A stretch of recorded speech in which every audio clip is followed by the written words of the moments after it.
So, first of all, I'd like to, I'm going to introduce you both for my partner.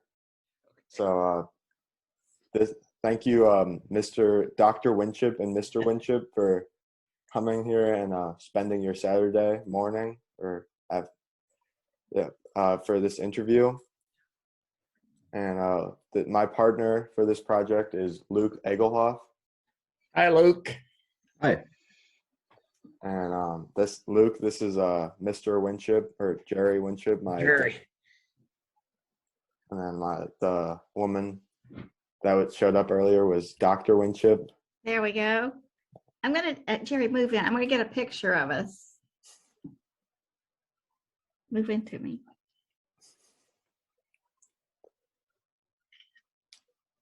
Okay. And I'm going to go over the purpose of the interview. So this is our final project for our class, the history of the 50s and 60s for Marquette University High School.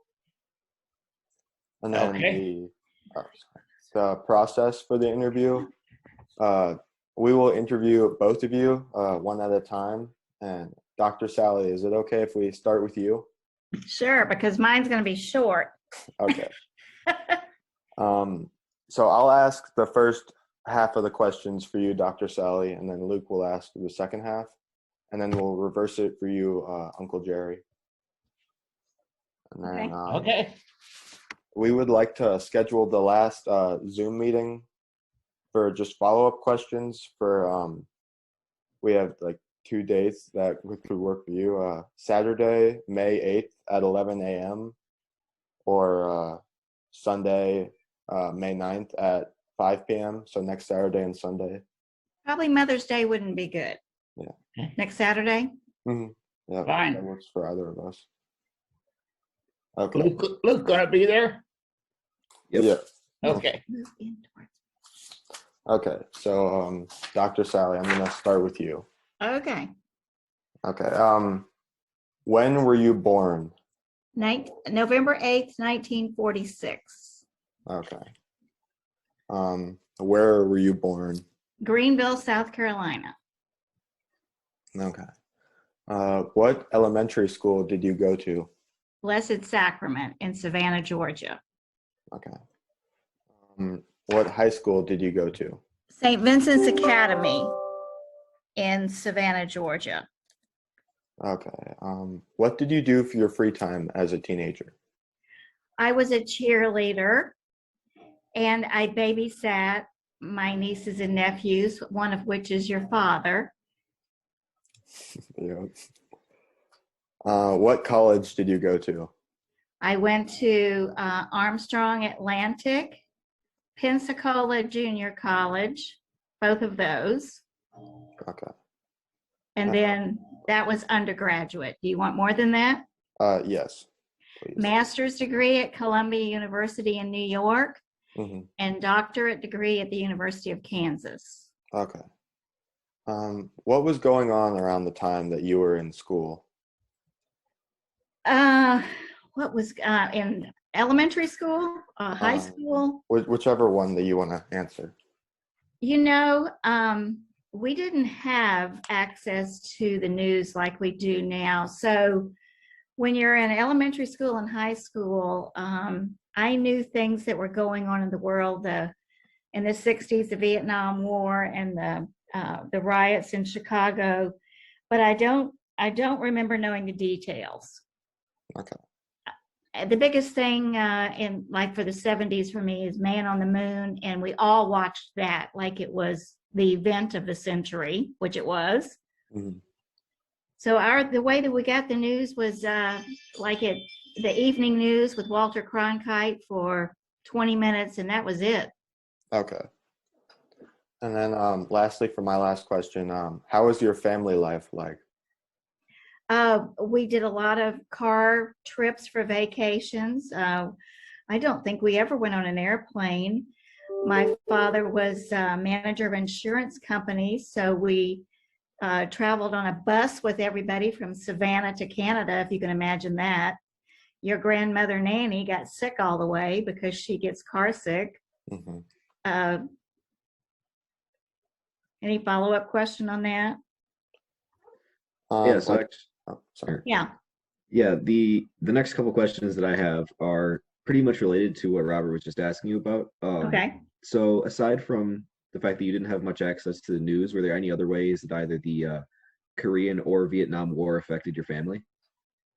The Korean War, I was too young. The Vietnam War did affect our family. I was engaged to someone in Vietnam that was killed in Vietnam, so it definitely affected me.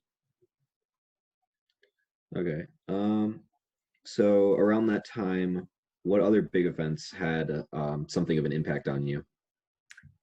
Boy, the Vietnam War is the one we watched every night on the news. We were keyed into that and how that was affecting that part of the world with Cambodia and what was happening at that time. So that was the main event for me. Okay, yeah. This is kind of an unrelated question going away from that. What was your first job? My first job was working at Sears Roebuck, and I was on the flying squad. So they put me in whatever department they needed. So I learned a lot. Okay. What kind of music did you listen to around that time? Oh, all the 60s. Loved Motown and Paul Anka and the Beach Boys. The music was big. We had James Brown, who was just starting out, and he would play in Savannah.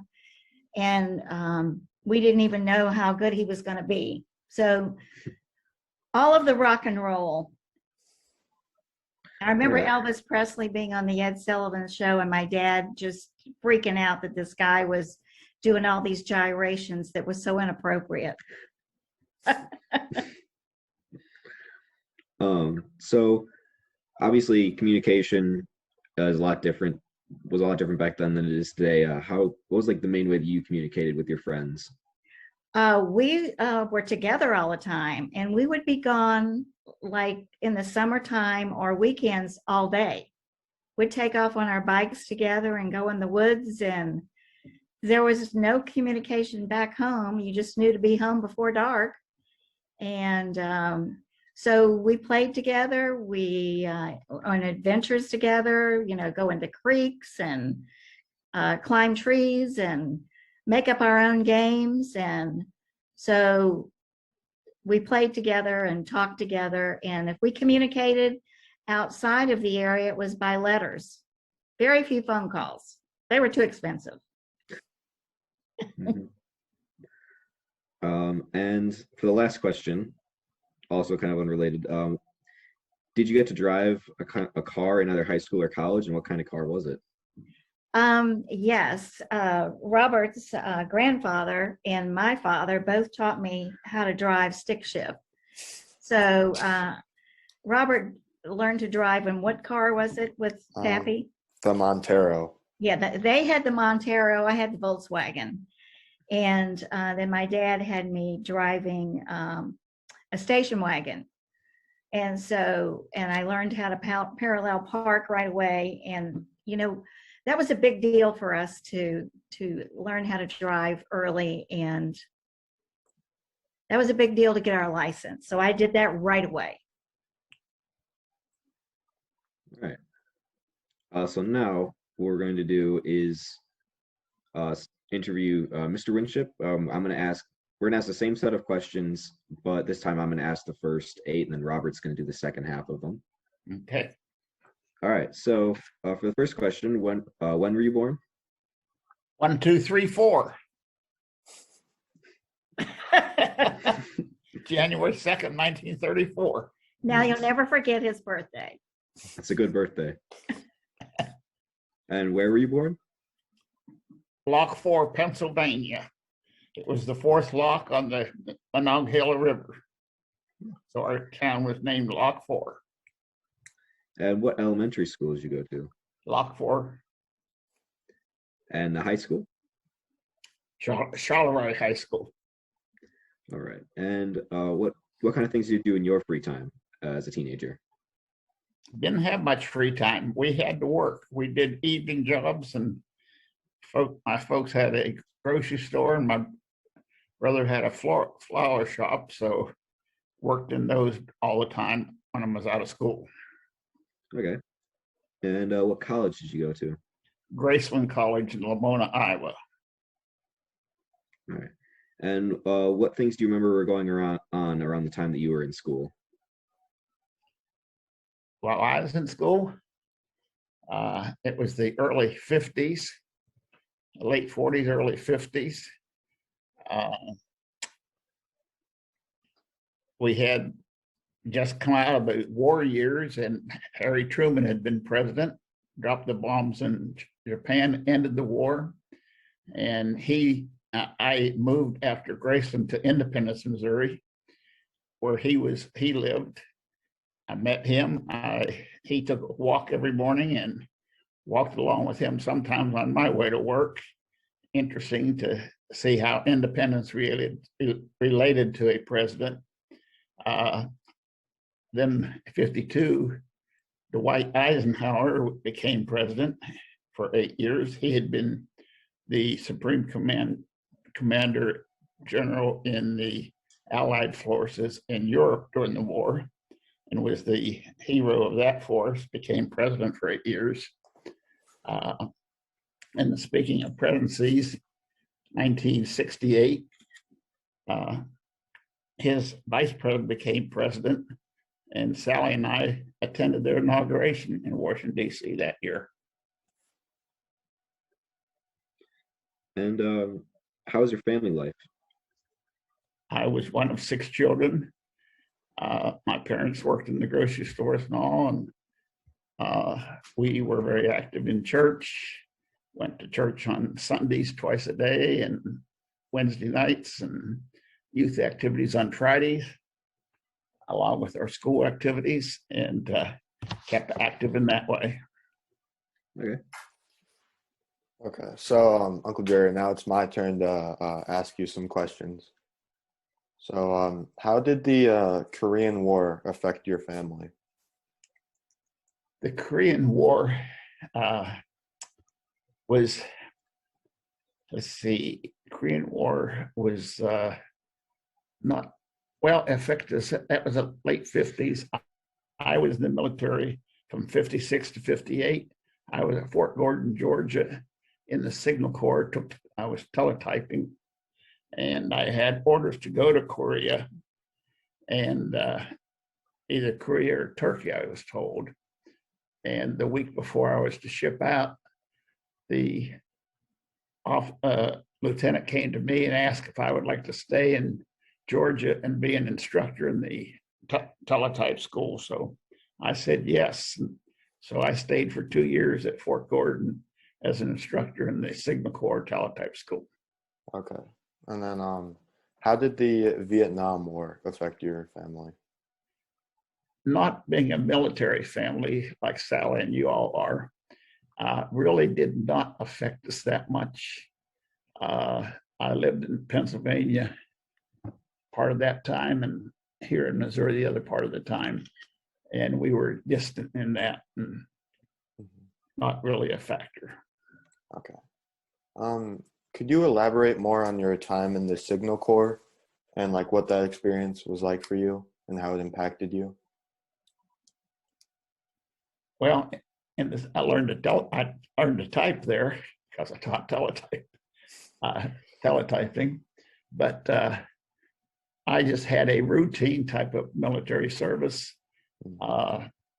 Probably one of the best things was have the Augusta National there for the golf tournaments, and they took people from the Signal Corps over to hold the ropes for the golf tournaments. So that was an interesting thing. I didn't quite relate to the Army, but the Army supplied it, so that was part of it. Another experience I had, not related to the Army, we had our prison was there, and they had to have guards for the prison, and I was selected to go over there and work on prison duty with the prisoners, and we played checkers most of the day. So Mine was a completely different situation. I was not in combat at all. Okay. What other big events from this time period had a big effect on your life? You don't have enough time, Robert. I just wanted to I'm going to run through for about 5 minutes, and then you can forget everything. In the 60s, Kennedy was elected in 1960. 89% of the people in the United States had black and white TVs. Then the Volkswagen arrived in America. The twist was started in the 60s. The summer of '59, we had riots in Chicago prior to the election. And it really disturbed the elections and everything, but that was the first of the riots that we now have today. 1962, the Vatican Council II began modernizing under Pope John. November 22nd, 1963, everybody remembers that was the day that President Kennedy was assassinated in Dallas. And they rushed Vice President Johnson to Air Force One. He took the oath of office on the Bible that day and flew back to Washington as president. 1964, the Civil Rights Act was passed. 1964, the Beatles arrived and took over America. 1966, February, landing on the moon. The summer of 67, the summer of love, 300,000 young people who, against the war, marched against the Vietnam War in a protest in New York. 1967, Robert, the first Super Bowl, Green Bay and Kansas City. We lost 35-10. 1967, Hollywood radicalism was born, and August 15th to 17th, 400,000 people, youth, invaded a farm in northern New York, Woodstock. And those were things that happened in the 60s. I just thought you wanted some of the events maybe in the 60s, so I did those. Okay, yeah, thank you for that. A little off topic, but like, what was your first job growing up? Working in the grocery store and the flower shop. Okay. And then, what kind of music did you listen to as like growing up? Church music. We didn't have television, didn't have that much radio. I mean, our lives were very controlled. We didn't have a lot of things like you do today. Mm-hmm. And in 3 years or 5 years of your life, you've had more things invented, originated, things like that, than we did in the 10, 15, or 20 years. Mm-hmm. And in those days, not that we're old fashioned, but we are, but we didn't have the luxuries of the things that we have today. And in those days, we never knew what happened in Burma or Japan or anything like that because you didn't have television. There was no instantaneous news. Today, anybody sneezes in Europe, they tell you about it. It was big to get the news at the movie theater before the movie started. It was a newsreel. Okay. And then that was a week old. Oh, sorry.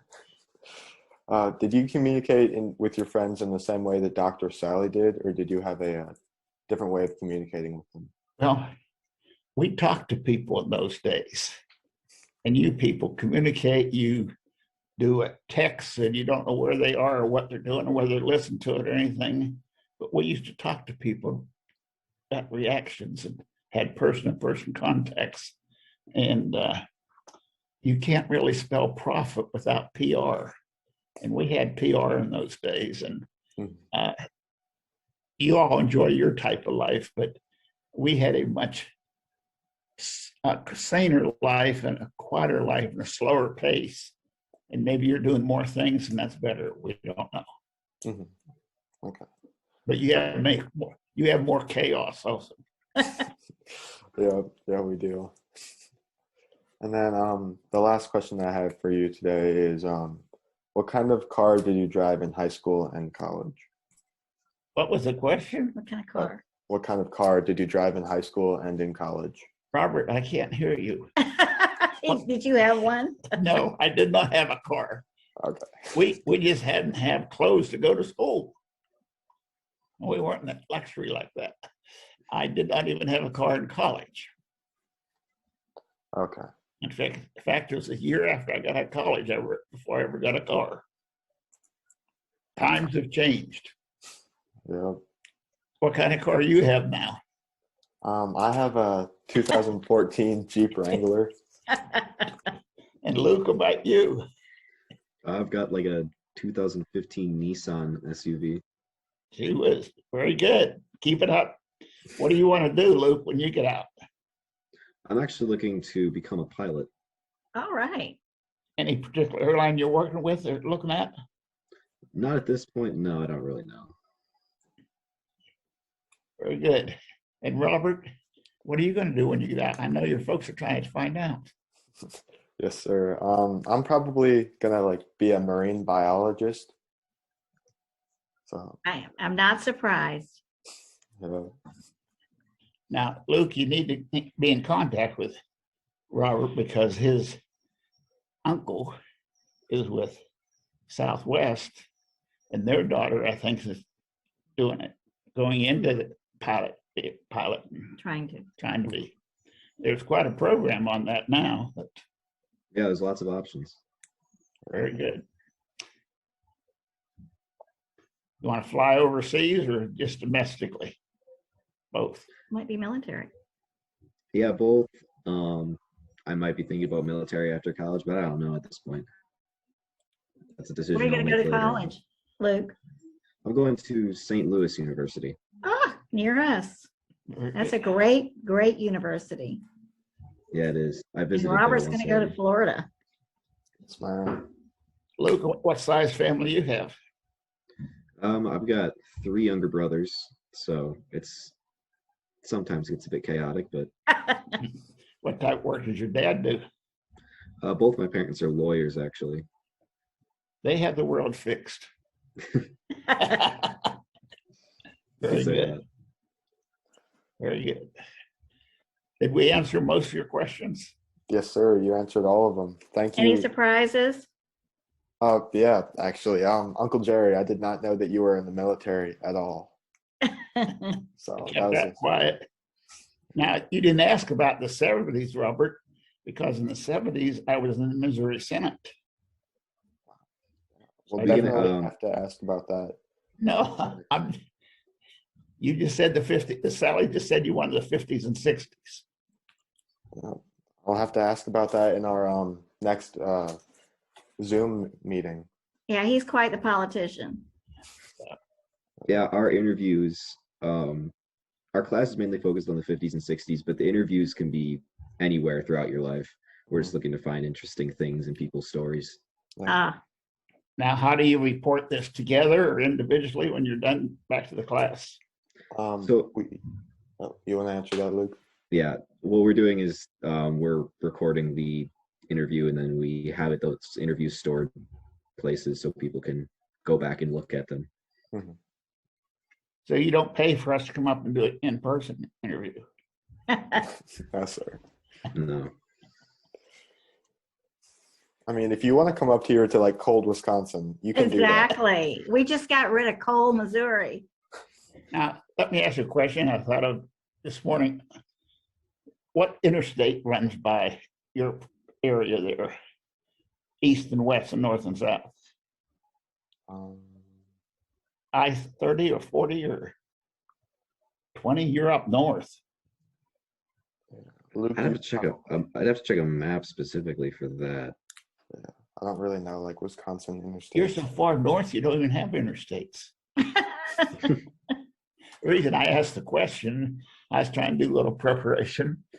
In Eisenhower in the 50s, created the interstate system, 56, and it took about 10 years to get it completed. And everything going east-west is a zero. Highway 10 starts down south, 20, 30, 40, 50, 60, 70, 80. And then any highway going north and south in the freeway system is a 5. If you're going 35 north or 25 north or 45 north, a lot of people don't realize that, but that makes it interesting on the interstate system. And we drive it every day and don't think much about how it was originated. Mhm.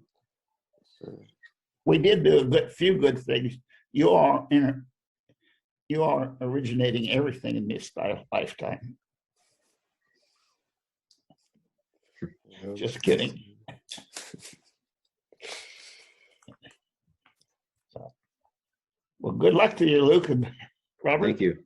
And we'll see you next Saturday. Anything else you let us know you want us to prepare for question-wise? Yes, ma'am. I'll text you. Okay. Good job with Zoom. Yep. Thanks again for agreeing to do this. We're happy to. Take care. Yep.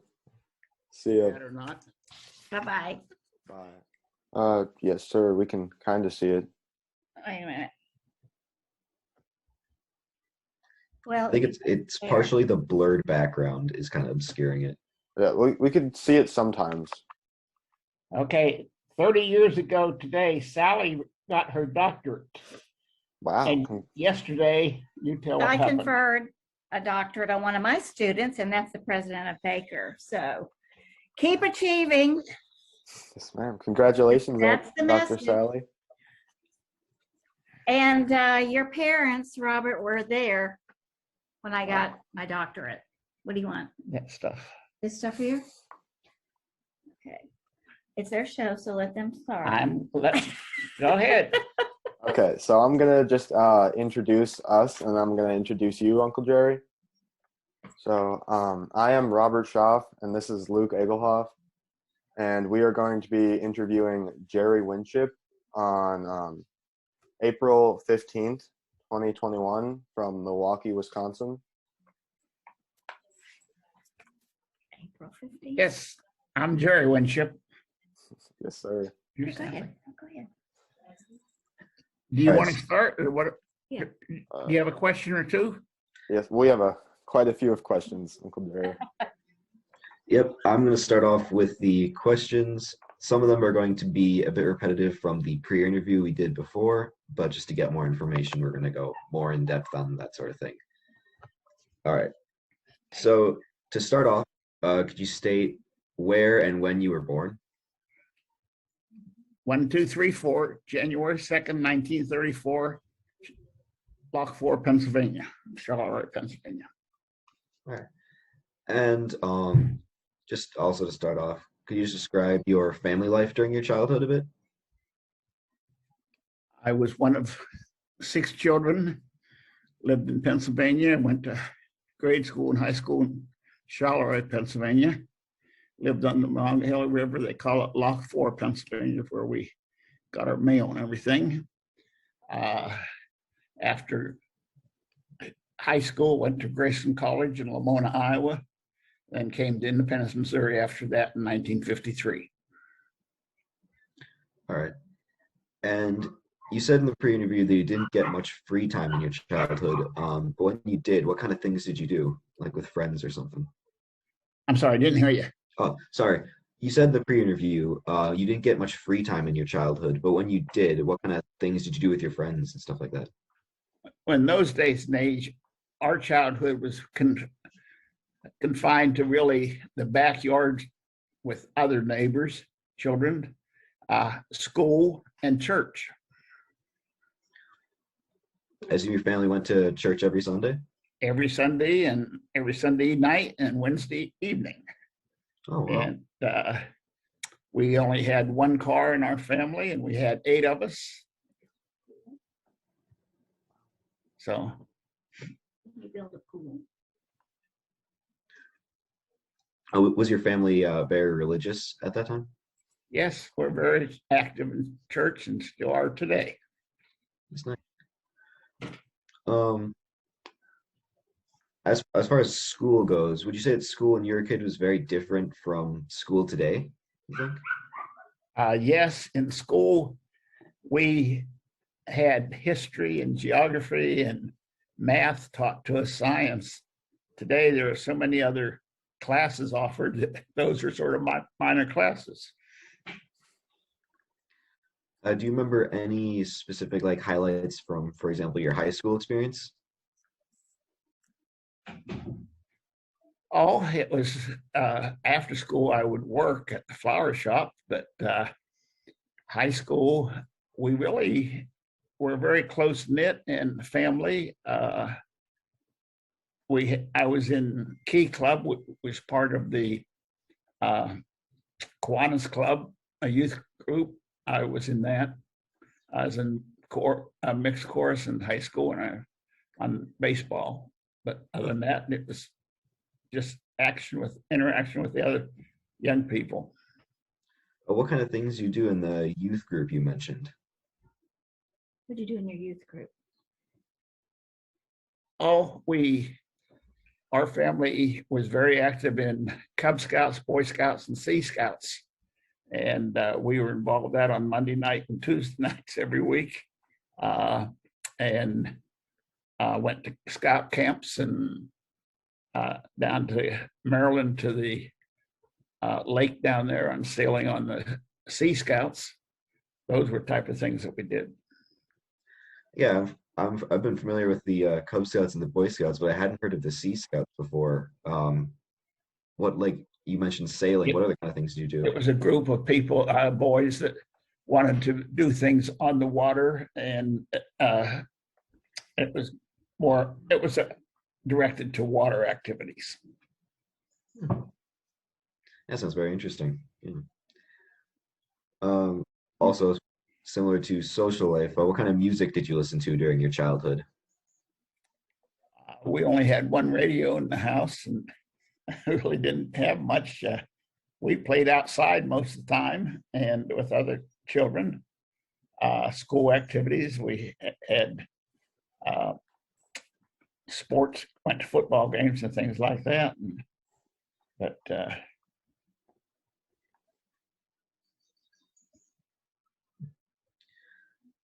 How big was your class?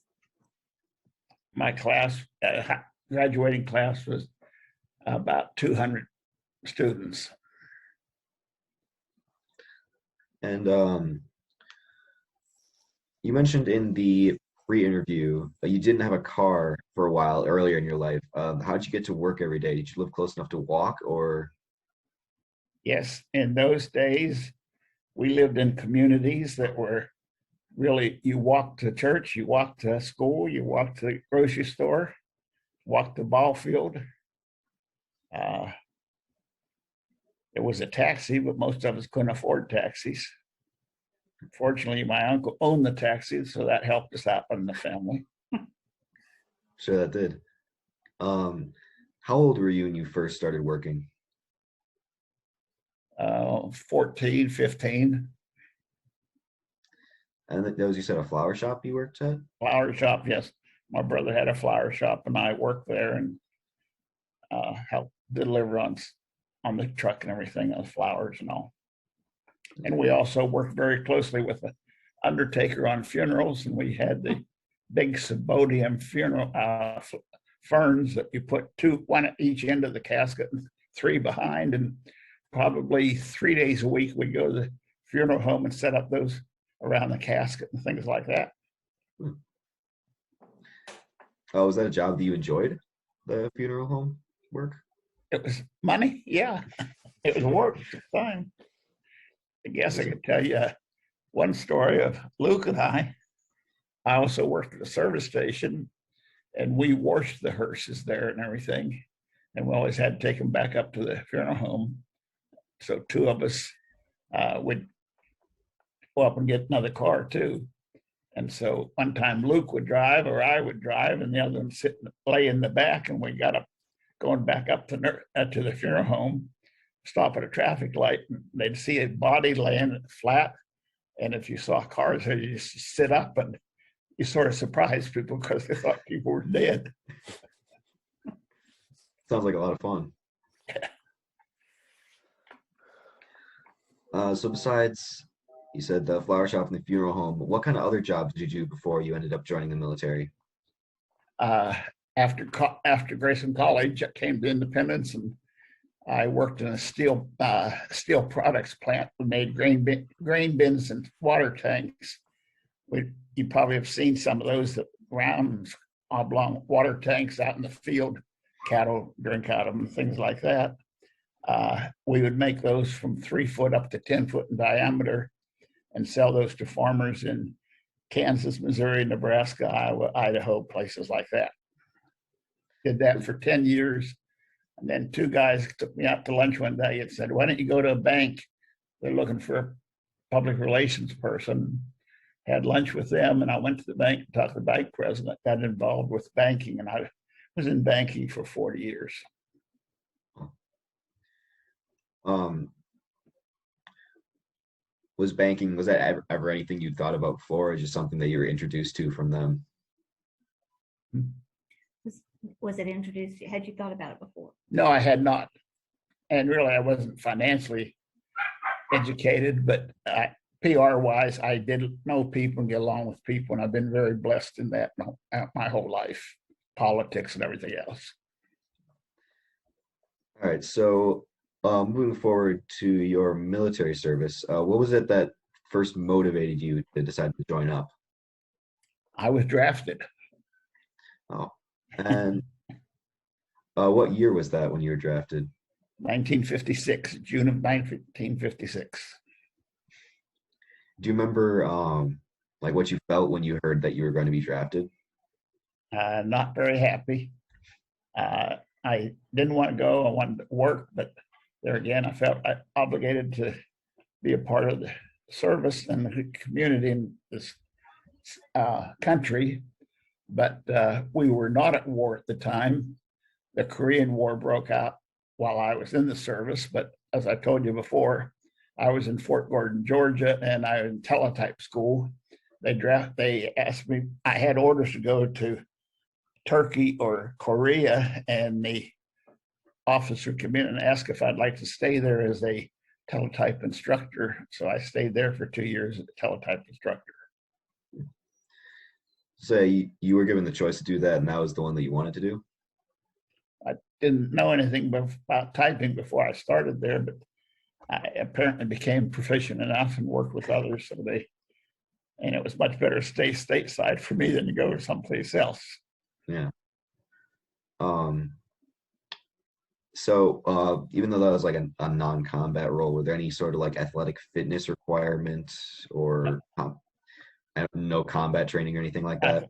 The only thing I had was first 6 weeks you have basic training, and I was at Fort Collins, Colorado, and you have 6 weeks of that, and 1 week is bivouac, and you shoot the M1 rifle and go out in the field. But other than that, that was minimal for me. Wasn't that hard for you to get through all that? Well, I wasn't used to being out. I wasn't like Robert, loving the outdoors. It was new for me, yes. So since you were you were in the service during the Korean War, but you still in the U.S., did the war seem real to you, or did it seem so far away that it didn't affect you? It was distant. I didn't have any other family in it or anything. I was the only one that never had any military ties. So it was really just on the radio and newspapers. We really didn't have a lot of TV in those days. So you didn't know anybody personally who went over and actually fought there? Not really. What do you think like an average day in the Signal Corps looked like for you? Oh, we got up every morning and fall in formation, have breakfast. Then about 8 o'clock, we'd go to class. And when I was instructor, we just taught classes all day long, and then have formation in the evening and dinner. It was very relaxed, very organized and relaxed. What kind of things did you do when you got any time off? I was in Augusta, and I enjoyed going in town once in a while or things like that. And there was a PX on the camp on the fort. Other than that, it was just routine. What do you think was the most interesting thing that happened during your time in the military? Oh, I mentioned to you all last time that being in Fort Gordon in the Masters golf tournament, they had people go over there and hold the ropes, and that was exciting. And how was life after you left the military, and what kind of work did you do when you got back? Well, I did the steel products company, and then I went into banking, and I've been in savings and loan banking ever since then until I retired semi in 15 years ago. And I'm actually more active today. Not more active, I'm still active every day. I spend anywhere from 6 to 9 hours a day working on a project here in the city of Independence. So there wasn't much of a like hard transition between military and going back to regular life. No, sir. And going a bit further forward, but related to military, what did you personally feel about the fighting in Vietnam? That was so distant. I was so young, and it was not necessary. It really wasn't. And we did not have instant news coverage, and it was more just newspapers or the evening news. And I wasn't involved, and I really didn't have that much to do or feel about it. Did you have any friends who were involved? Not particularly. And what are your feelings towards about like anti-war protests and riots that happened in the U.S.? Well, I'm not excited about any protest. I would like to see more positive things than negative things. And people are anti sometimes more than being positive. And I think we'll get more things done if we're positive and working together than trying to divide people. Very true, yeah. Did you personally experience or witness any of the protests during the war? No. All right, so I think now Robert's going to ask some questions. You get hard. They'll be hard questions. Okay, I'm gonna shift a little bit into your political career, Uncle Jerry. Okay. So, what got you interested in politics in the first place? Oh, my first time I ever was interested was 14 years old in the Dewey-Truman election in 1948. My dad was a election judge, so I became familiar with the process, and I was involved 48, 1952. I'd already met no, I didn't. I met Truman already because we lived in Independence, and like I told you last time, several times he took his morning walk all the time, and several times I go by the house to my job, and 2 mornings I particularly think of, saw the cane come out by the fence, and I knew it was him. So we walked along for probably about 2 blocks and just chit-chatted. And so we got to know him. We built the Truman Library here, and actually a number of presidents came here. In 1952, President Eisenhower had been the supreme commander in NATO over in World War II. He became president, and I met him in Abilene, Kansas. One day, I stayed at the same hotel that night with him, and the next morning, when I went down for breakfast, he was right in the lobby, shook hands with me and all. Do you want me to give you the procession of all of our presidents that Sally and I have been worked with? If you want to. Okay, we have Eisenhower, then President Nixon was 1960. He came to the Truman Library, presented a piano to the President Truman, and I was there when they did that. After Nixon was Kennedy. I never met Kennedy. I did meet his brother, Robert Kennedy, who was the Attorney General. Sally and I were at the inauguration in '68, and we weren't there together, but in '68. But I met Robert Kennedy then. Look, Lyndon Johnson became president after that, and Sally and I never met him, but we were at his ranch down in Texas on the Pernelle River. And then after him came Jimmy Carter. Can you show that? Sally and I were on a cruise. Let me get rid of the blurred back. Sally and I were on a cruise, and Jimmy Carter was on the cruise. Oh, she's doing something else here.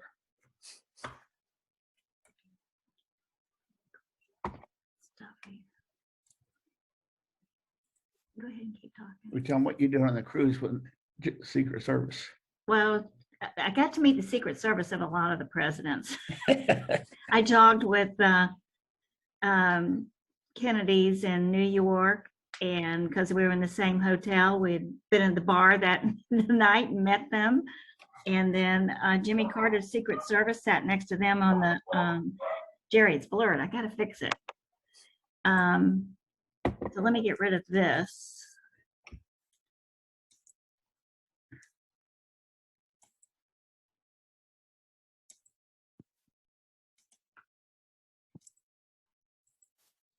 See if that works. That looks a lot better. There's Jimmy Carter and Sally and I on the cruise.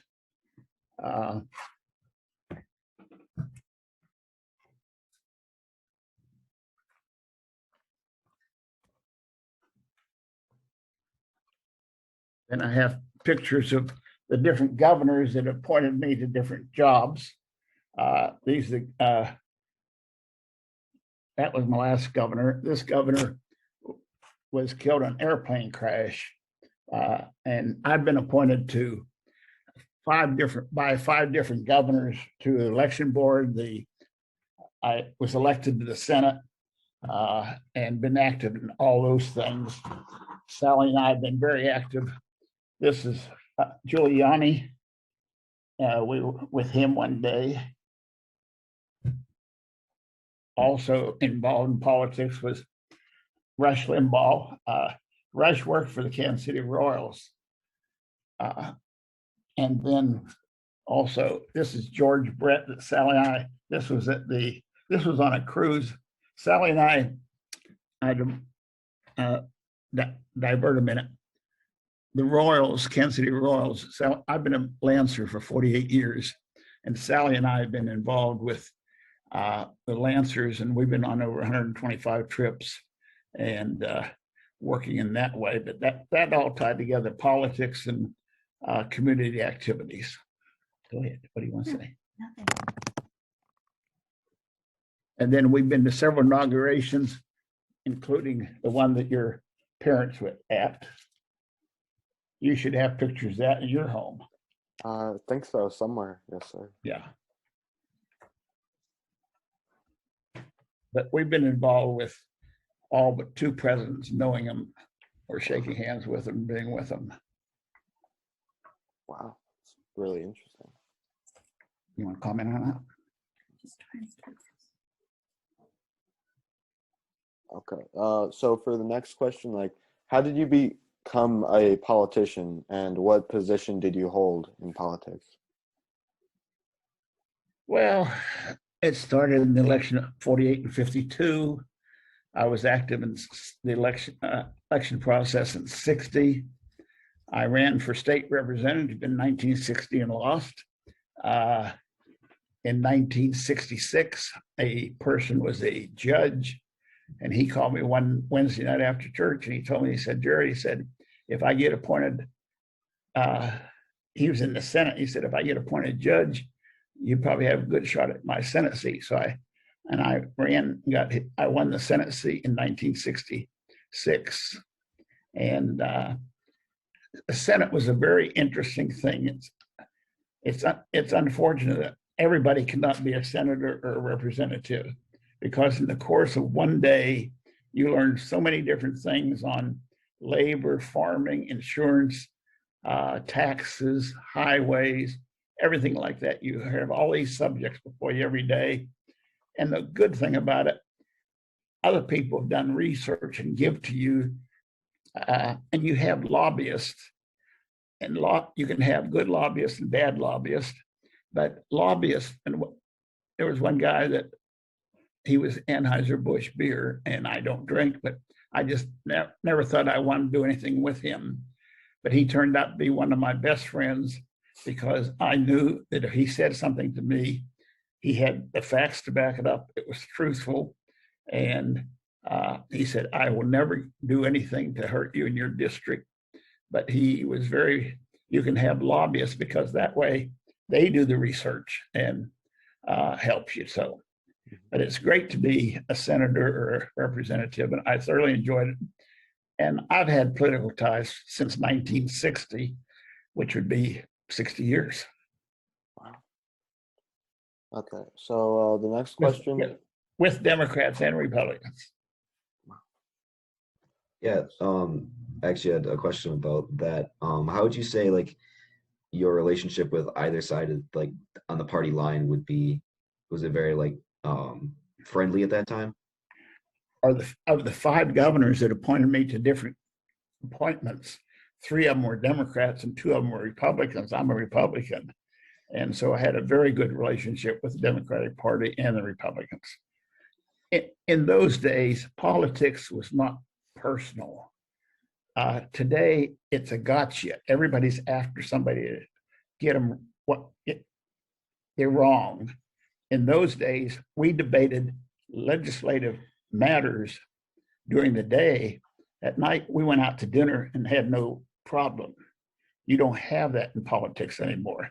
It's very divisive, and it's very unfortunate, and it's hurting the country. Very much so, yeah. Okay, so how did your day-to-day life change when you became a state senator? Well, your personal life changes because there's so many demands. Not everybody, but a number of people want this or that, and they want to contact with you. And Sally can tell you in a way after we met on that situation. Well, I was the president of the Missouri Dental Hygiene Association, and we wanted to change the laws so that there was general supervision for dental hygienists. And so I naively thought that if you put together a good case on why you should change the law and do your research, that it would change. And so I went to Gerry, who was a senator, and said, here's our strategy and our approach. And he said, that's not how politics works. So we went to Jeff City, the capital, and we met lobbyists. And I found out if you don't have money or power, it doesn't matter how good the law is. And we got it changed over a period of time. So it's very much who you know, what you know. And I found out the strategies you use. So you've got to know all the people. And if you don't have integrity, though, it doesn't get passed. But if you have good laws, eventually they should pass, but you never know. Okay. So for the next question, what attracted you to politics? Like, was that just your sense of service, or was that something else?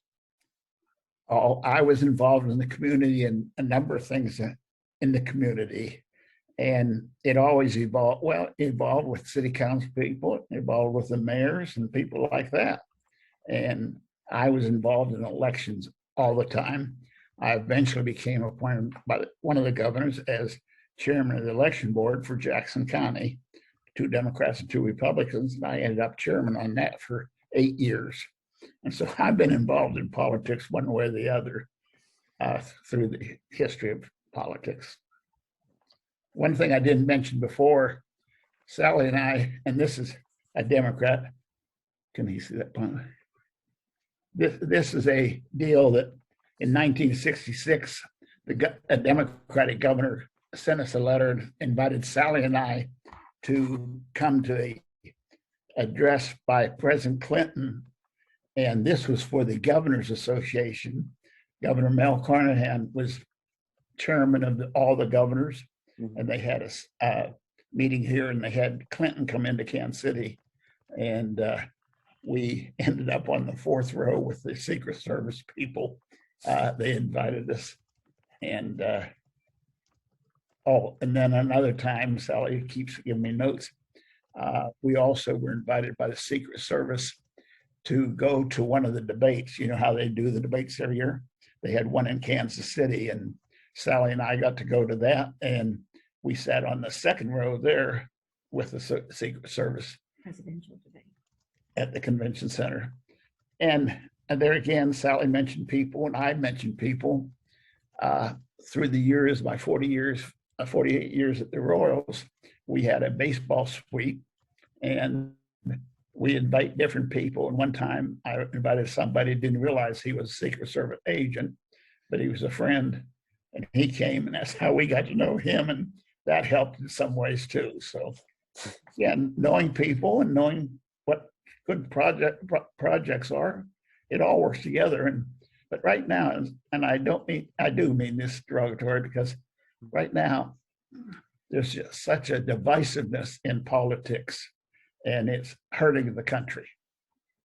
Yes, sir. We're dumbing down everything. Education requirements are going down. Your ATC tests and things like that. To get into ACT tests, to get into college now, you're not required to have as much as you used to before. And it's a shame that we're lowering the requirements for everything. Okay, so changing the topic a little bit, you mentioned meeting President Truman. How did it feel meeting and getting to know someone who is so important to not just like American history, but the history of the world? Well, living in Independence, you know, he's there all the time. Mhm. But the first time I came face to face with him, I was just walking by his house like I did every morning going to work. And he always had a cane. And at the end of the walk, I saw the cane first, and I thought, wow, do I turn around and go somewhere else, or do I keep walking? And I kept walking it. And he was very easy to talk to. And it happened on 2 or 3 different occasions. I went to we had his library here in Independence too. And he's invited a number of presidents. I was fortunate to be involved in some of those, but it was just, you get to know these people, and most of them are down to earth. Everybody had different personalities. Okay. Did you and President Truman ever talk about the decisions he made during his presidency? No, but I did see the pictures of the bombing, the atomic bomb that he dropped on Nagasaki and Hiroshima. And we've been through the library a number of times, and they've had it closed for 2 years. And if you ever come, Robert, you ought to go through it. We'll take you through it. But it's quite an experience. And Sally and I've been to President Kennedy's in Massachusetts. We've been to Lyndon Johnson's and President Nixon's in California. Gerald Ford's home up in Omaha. Eisenhower in Abilene. And we've gone to a number of those, which are very interesting. What other kinds of things did you and former President Truman talk about when you went on these walks? Oh, we really didn't talk politics that much on the walk, and that was only 2 blocks long. And however, I got to know Rose Conway, who was his personal secretary, and if I ever needed anything, I called Rose. And I was in banking, savings, and loan business, and we were celebrating our 75th anniversary at the savings and loan just 2 blocks up the street from him. And we wanted to do something different, so we took sheet cakes and cut them in thirds, and we made a cake 75 foot long for 35 years. At the end of the day, we had a few yards of cake left. So I took one over to the house one day for him that night to the house for the Trumans. Okay. What was the hardest decision that you ever made as a politician? Well, right to work was one of them. The blue laws, which doesn't seem like very much. Are you familiar with the blue laws at all? No, sir. Before your age, we had a number of stores were closed on Sunday. I don't even know if grocery stores were open on Sunday then. No, grocery stores weren't. Stores just weren't open on Sunday because we're from the old world. Mhm. We're from the last century. But the blue laws in Missouri was whether we would permit businesses to open on Sunday. And Sunday is the day of Sabbath and it's supposed to be a day of rest and these type of things. And it weighed very heavily on me. I did not feel we should do it. And yet the constituents in my district all overwhelmingly pushed me or suggested that we should have open deals on blue law on Sundays. And eventually I voted for it, but it was very reluctant. And and there were a couple other bills. Remember one time we had a minor pay thing and it was increasing our daily deal from $35 to $50. And St. Louis Post-Dispatch wrote an article on it because it said, and in the Senate, we had 19 Democrats and only 14 Republicans. And so when the vote came, and Winship W, I was the last one to vote.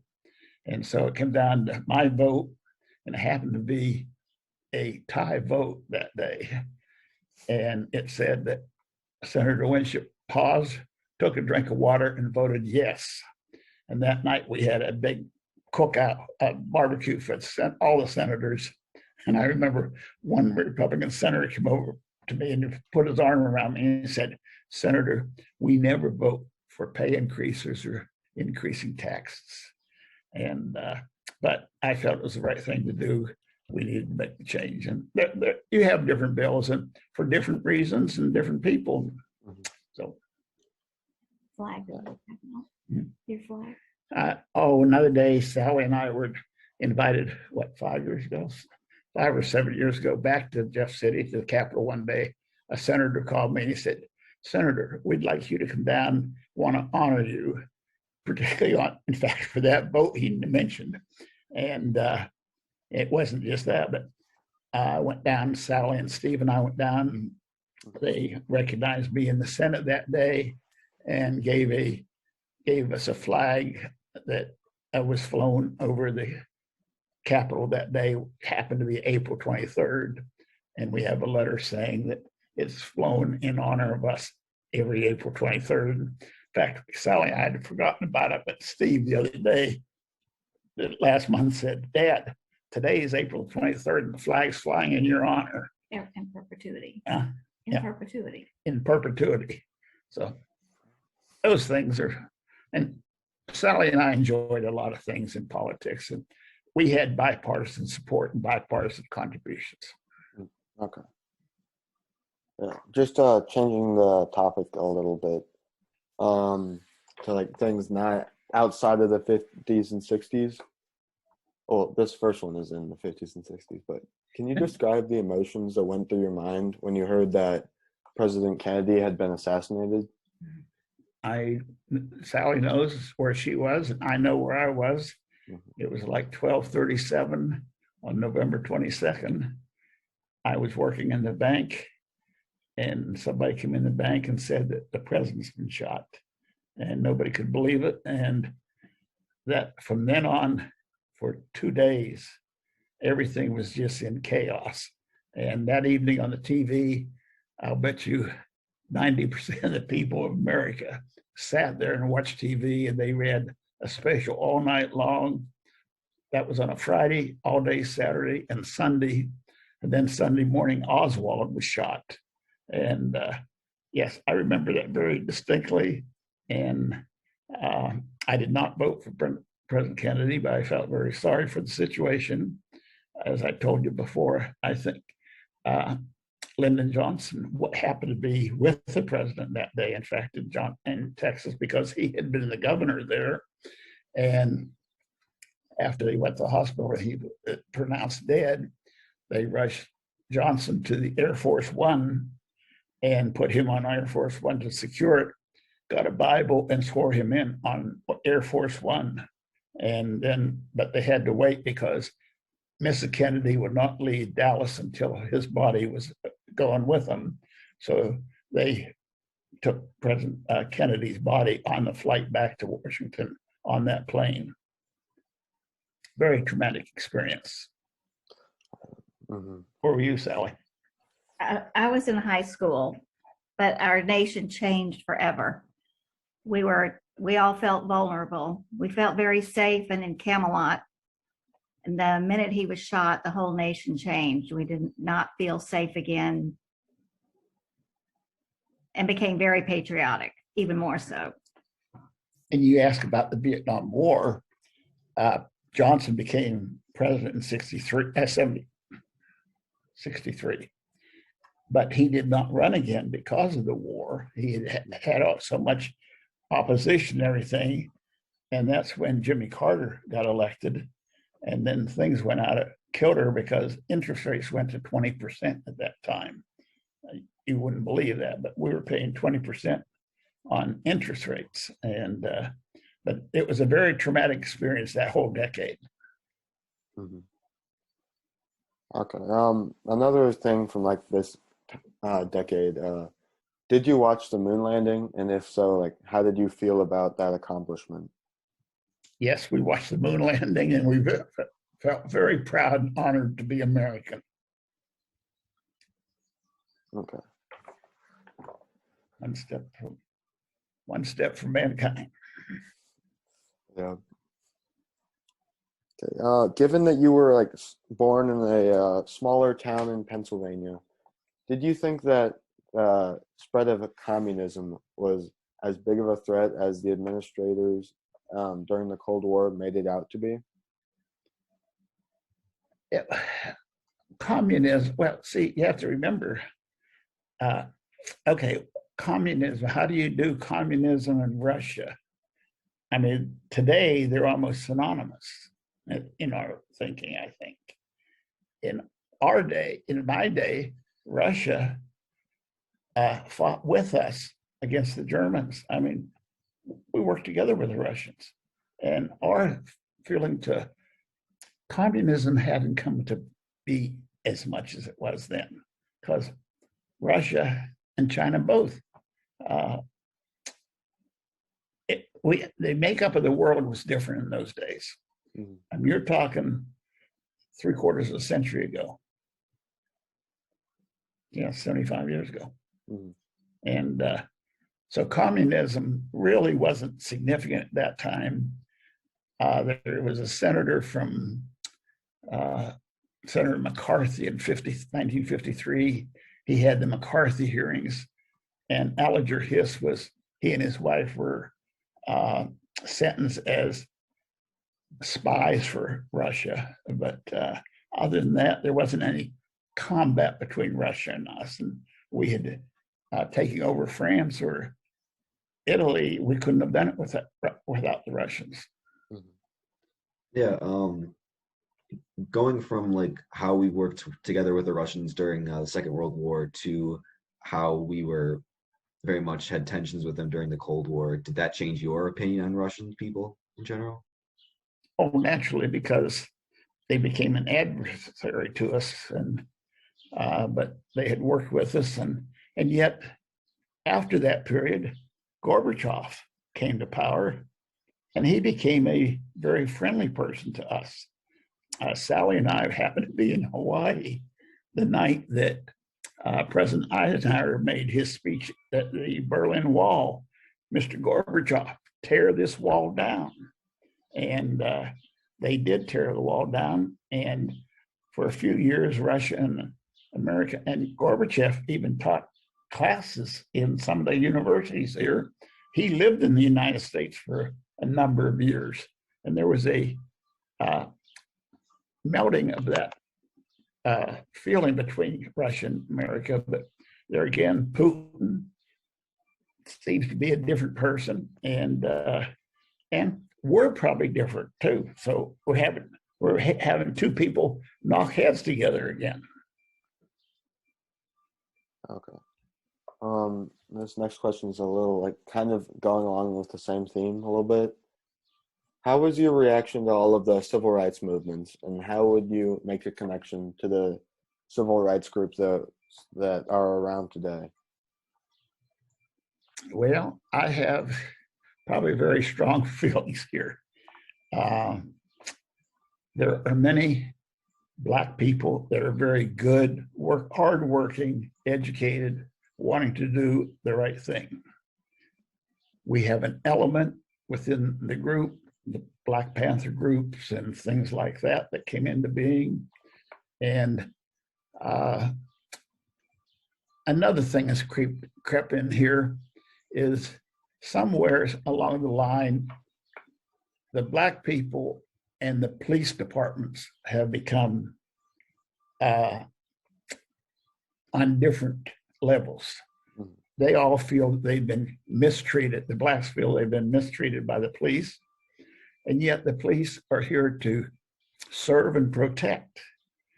And if people are breaking the laws, then they should be arrested or sentenced. But unfortunately, and even our vice president today paid fines to get people out in Minnesota on all this stuff in the last 2 years. And that has changed. I mean, it's a real challenge, and I don't know where we're going with it. I really don't. There's good people in both parties, and there are many white people that are breaking the laws and should be sentenced and for doing things wrong. But they've organized, and the other thing that has happened, and I'm not picking on the Blacks, but the Black people, if they don't get what they want, they protest, or they burn buildings, or they tear down things. And that's not the way to do it. And we pay for it. In Washington, Portland, and Seattle, they've had torn up that city, and none of them have been penalized for it. And I don't think a lot of people are choosing the police to be a policeman is a way of life anymore. Yeah, it's definitely changed a lot since back during the original civil rights movement in the 60s. Then we have a couple more events that happened in later decades, actually. Can you describe your feelings when you found out about the space shuttle Challenger exploding? I can tell you again where I was that morning. It was like 11:47 in the morning. I happened to be with my mother in a nursing home, and they said that the space shuttle had exploded, and they showed that picture where it went all different ways, and it's been in everybody's mind since then. But there again, you have to be thankful for people that are willing to do those type of things. I'm not one of those people. I'm not that adventurous. I like my feet on the ground. But there are people that take chances and do things, and we're better people because of that. Yes, I know where I was. And there again, it was sort of like stepping on the moon. We were trying to accomplish something we had never done before. And you have to be thankful for those people that offered to go and do it in spite of the situation. All right, so that was most of the questions that we had prepared previously. Do you have any other interesting stories or things from your earlier or later lives that you'd like to talk about?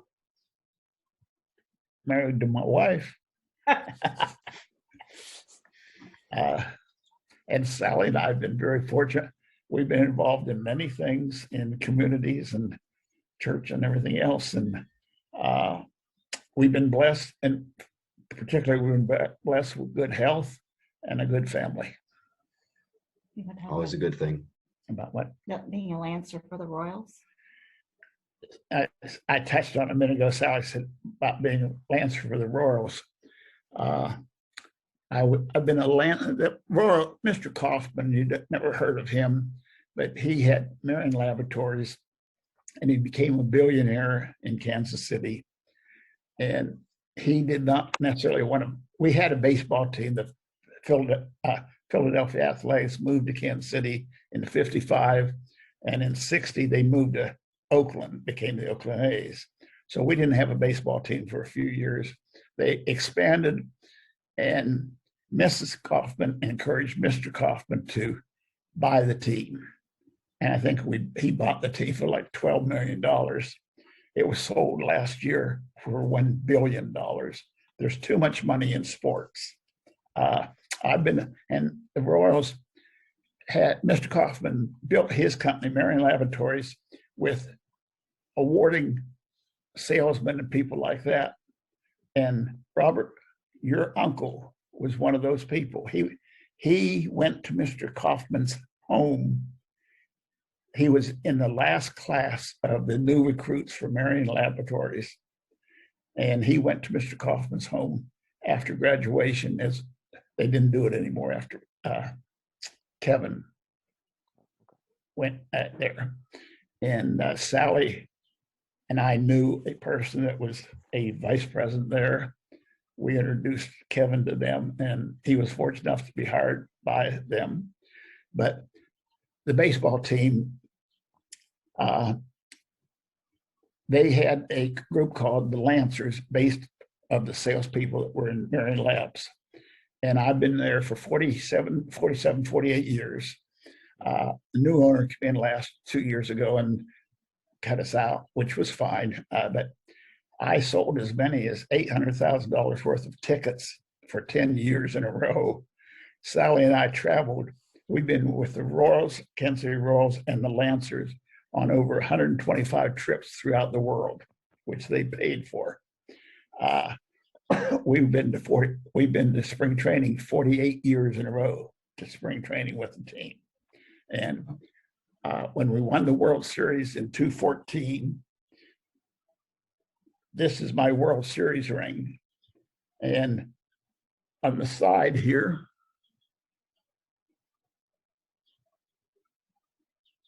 there's my name on it, Winship, on the ring, and 2 15s on the other side. And this is about a $7,000 or $8,000 ring, but Mr. Glass gave 5 of the Lancers a World Series ring. So, and I did these things not necessarily for money. In fact, I was in the Rotary Club before I went into politics. When I went in politics and came back out,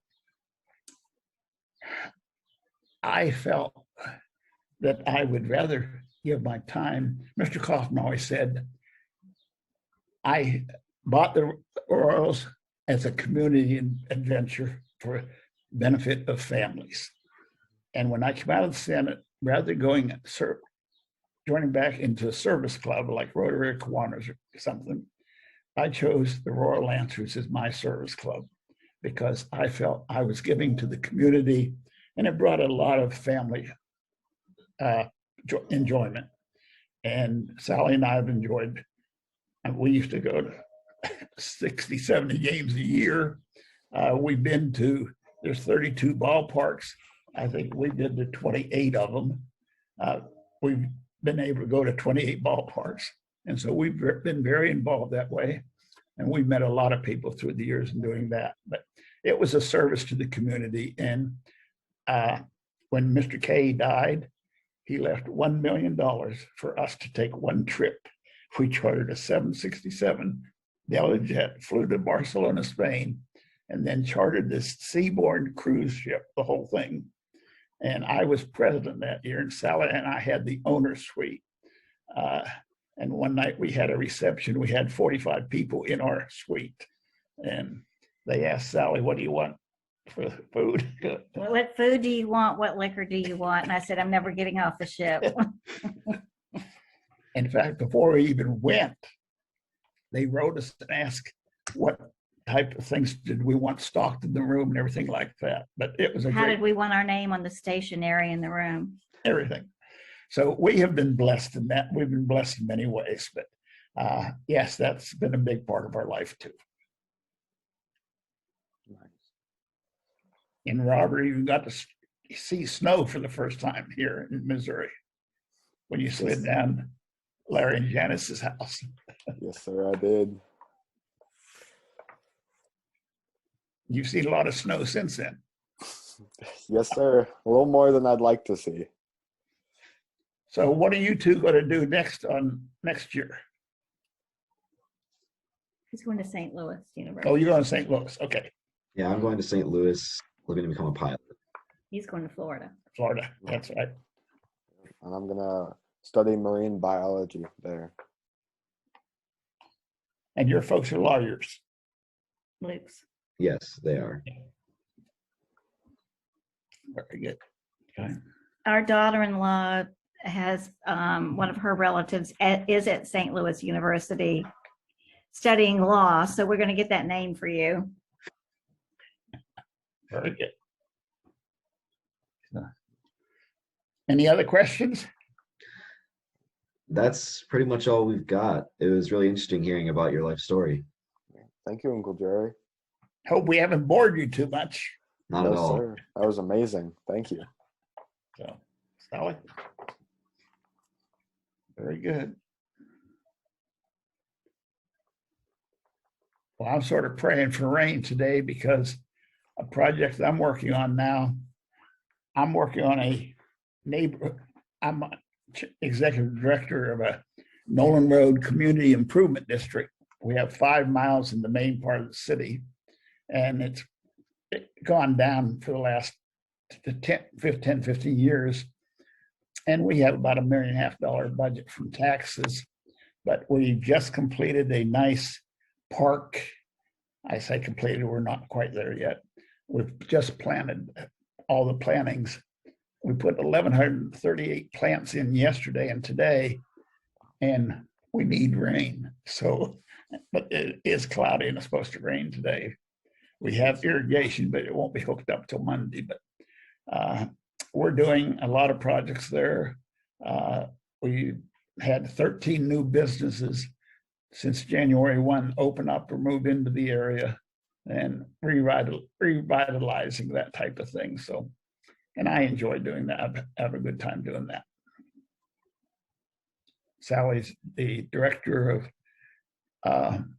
the doctoral program at Baker University and keeps her busy on the computer almost every day. So, well, good luck to y'all. Thank you. Thank you.